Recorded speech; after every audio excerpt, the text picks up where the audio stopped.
دیپال پور سے بھائی محمد فہیم احمد صاحب نے سوال پوچھا ہے۔ وہ لکھتے ہیں، مفتی صاحب کیا یہ بات درست ہے کہ اس کائنات کا ذرہ ذرہ پیران پیر عبد القادر جیلانی رحمہ اللہ کے علم میں ہے؟ یہ ساری کائنات عبد القادر جیلانی رحمہ اللہ تعالیٰ کے سامنے ایسے ہی ہے جیسے ایک پلیٹ میں چند دانے پڑے ہوں اور اسے ہم دیکھ سکتے ہوں۔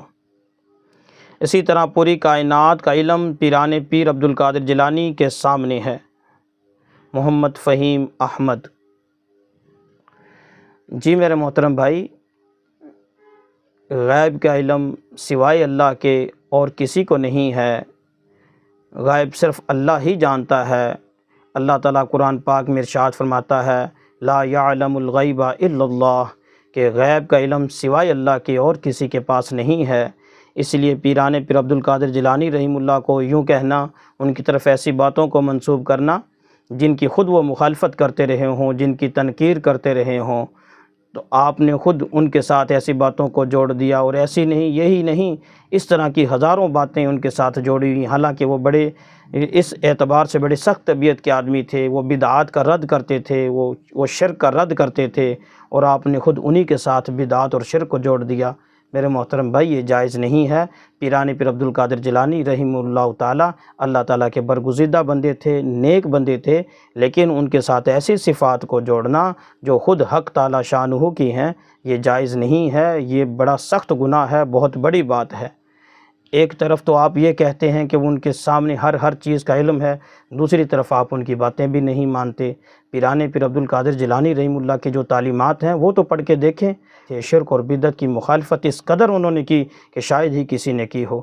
اور عجیب بات یہ ہے کہ ان سے محبت کا دعویٰ کرنے والے وہی لوگ زیادہ ہیں جو شرک اور بدعت کا خود ارتکاب کرتے ہیں۔ اس لیے میرے محترم بھائی، پیران پیر عبد القادر جیلانی کے ساتھ ایسی باتوں کو جوڑنا درست نہیں ہے، یہ من گھڑت باتیں ہیں۔ آپ حضرت کی کتابیں پڑھ کے دیکھیں، ان کی کتابوں سے ان کی تعلیمات واضح ہوں گی، ان کی کتابوں سے ان کے عقائد واضح ہوں گے کہ وہ کیا عقیدہ رکھتے تھے، وہ کیا علم رکھتے تھے، آپ کو سب واضح و روشن ہو جائے گا۔ آپ کو میں یہ بھی یہاں چھوٹی سی بات بتا دوں کہ پیران پیر عبد القادر جیلانی رحمہ اللہ تعالیٰ خود رفع الیدین سے نماز پڑھتے تھے۔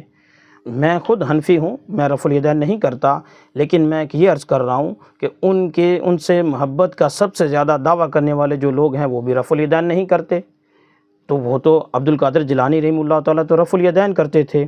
اور یہ بھی میں عرض کر دوں کہ غنیۃ الطالبین میں لکھا ہے کہ آپ صلی اللہ علیہ وسلم کی جو پیدائش انہوں نے 10 محرم کو لکھی ہے، 10 محرم کے فضائل گنوائے، اس میں یہ بھی لکھا کہ نبی کریم صلی اللہ علیہ وسلم 10 محرم کو پیدا ہوئے۔